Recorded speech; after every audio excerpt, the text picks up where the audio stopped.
कुछ ऐसी बातें होती हैं जो अनायास ही हम किसी के पास से सुनते हैं। जैसे कि हम नहा रहे होते हैं और एक पैर से दूसरा पैर रगड़ते हैं तो हमें घर में कोई भी मना कर देता है, लेकिन वह क्यों नहीं करना चाहिए, यह हमारे मन में हमेशा आता है। और उससे होता क्या है, तो पैर से पैर रगड़ना चाहिए या नहीं रगड़ना चाहिए? पैर से पैर कभी नहीं रगड़ना चाहिए। इससे हमारे शरीर में बीमारियां घर कर जाती हैं, क्योंकि हमारी जो शक्ति का एनर्जी फ्लो होता है वह हाथ पैर से होता है। तो पैर से यदि हम रगड़ते हैं तो बीमारियां आ जाती हैं और बीमारी से गरीबी आती है। दूसरा है, मंदिर से आते वक्त कभी भी घंटी ना बजाएं, क्योंकि जब हम जाते हैं तब हम मंदिर में घंटी ज़रूर बजाएं।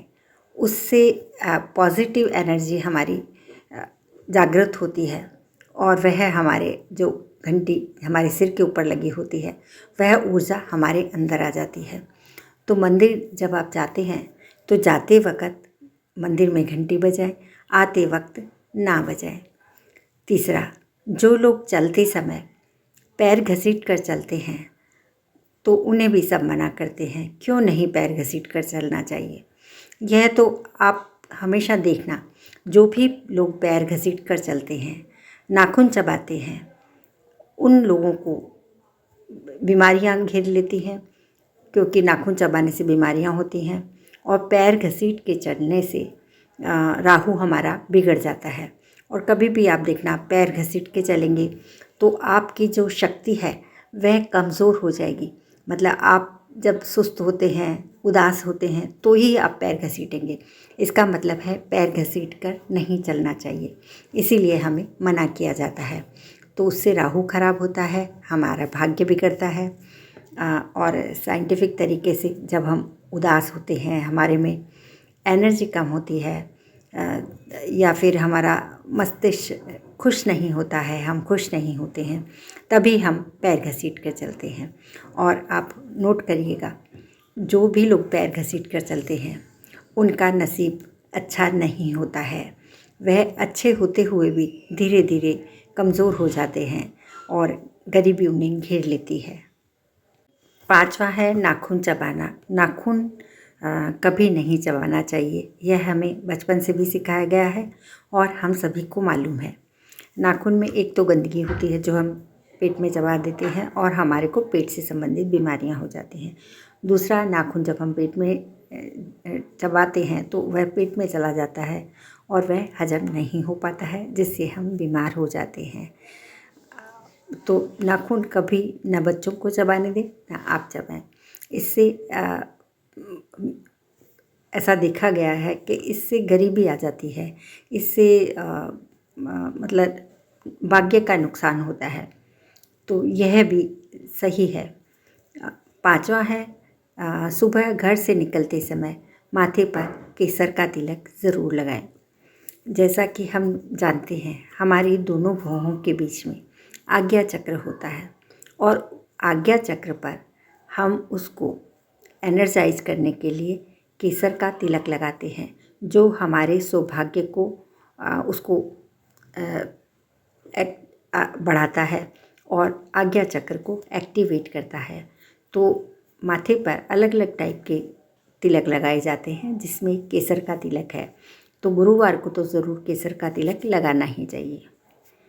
छठा, महीने के किसी भी शुक्रवार को खीर बनाकर सभी लोग साथ में बैठकर खाएं, क्योंकि खीर बनाने से जो हमारा चंद्र है वह मजबूत होता है। अब चंद्र मजबूत, यह ज्योतिष हो गया, लेकिन हेल्थ की दृष्टि से चावल और दूध जब हम खाते हैं तो हमारा मन शांत होता है। चीनी खाते हैं तो हमारा मन प्रसन्न होता है, हमारे दिमाग में खुशियों के जो शक्ति, हमारे खुशियों की जो तरंगे बहने लगती हैं।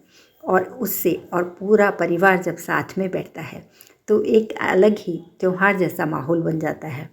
तो ऐसा करने से पूरे सदस्यों में एकता बनी रहती है और एक दूसरे के प्रति वफादार रहते हैं। अब अगला है, किसी भी भिखारी या विकलांग की मजाक कभी ना उड़ाएं। और बच्चों की भी मजाक नहीं उड़ानी चाहिए।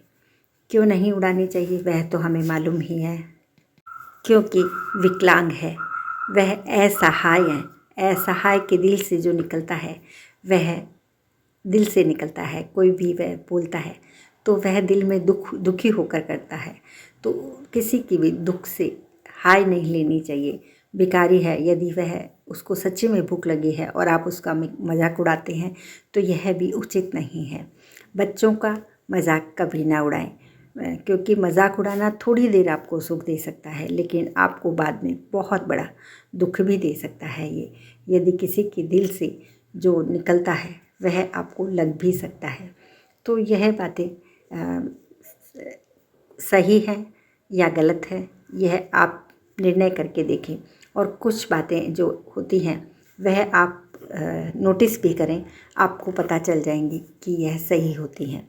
अब अगली है कि पैर उल्टे करके ना बैठें, क्योंकि जैसे कि बहुत बड़े बड़े अमीर लोग होते हैं वह भी पैर उल्टे करके बैठते हैं। अब कहा जाता है पैर उल्टे करके, यह मैंने देखा भी है, जो पैर उल्टे करता है वह बहुत दुखी होता है। अब मैंने अमीर लोगों की बात बताई तो आप कहेंगे कि वह कहाँ दुखी हैं, लेकिन आप देखना उनके घर में जो भी महिला या पुरुष उल्टे पैर करके बैठता है तो वह खुद बहुत दुखी होता है, उसको बहुत मेहनत से कुछ मिलता है। तो उल्टे पैर हमें नहीं करने चाहिए। उल्टे पैर मतलब जैसे हम जीन्स पहन के एक ही साइड दोनों पैरों को करके बैठते हैं। एक तो होता है आलती पालती मार के दोनों पैर जो हम खाना खाने बैठते हैं उस प्रकार से, दूसरा दोनों पैर एक साइड करते हैं, तो वह बहुत ही गलत है। और यह मैंने नोटिस भी किया है। आप भी बड़े बड़े नेताओं में से देख लीजिएगा, मैं नाम नहीं लूँगी, लेकिन फिर भी आप देख सकते हैं कि वह उल्टे पैर करते हैं, इसीलिए वह दुखी हैं। अपोजिट पार्टियों के भी कई ऐसे नेता हैं जो बहुत अमीर होकर भी उनको सक्सेस नहीं मिल रही है और वह उल्टे पैर करके ही बैठते हैं। आप उनको नोटिस करेंगे, आपको पता लग जाएगा। तो उल्टे पैर करके तो आप कभी ना बैठें। मैं जिनको भी देखती हूँ उल्टे पैर करते हुए, यदि कोई मेरा अपना होता है तो मैं उसको ज़रूर मना करती हूँ। तो आप अपने घर में किसी को ना बैठने दें, इससे भाग्य सो जाता है, समझो जो भाग्य है वह भी चला जाता है। बड़े विपदाएं, बड़े दुख आते हैं उन लोगों के ऊपर, क्योंकि पैसा ही सब कुछ नहीं होता। जो खुशियां होती हैं, सुख होता है, वह उन्हें कभी नहीं मिल पाता। तो आप यह ध्यान रखें और यदि आपको पसंद आए तो आप अपनाएं भी। धन्यवाद। आपको वीडियो कैसी लगी कमेंट बॉक्स में ज़रूर बताएं, और चैनल पर यदि न्यू है तो चैनल को सब्सक्राइब करें, बेल बटन प्रेस कर दें। आप सभी का बहुत बहुत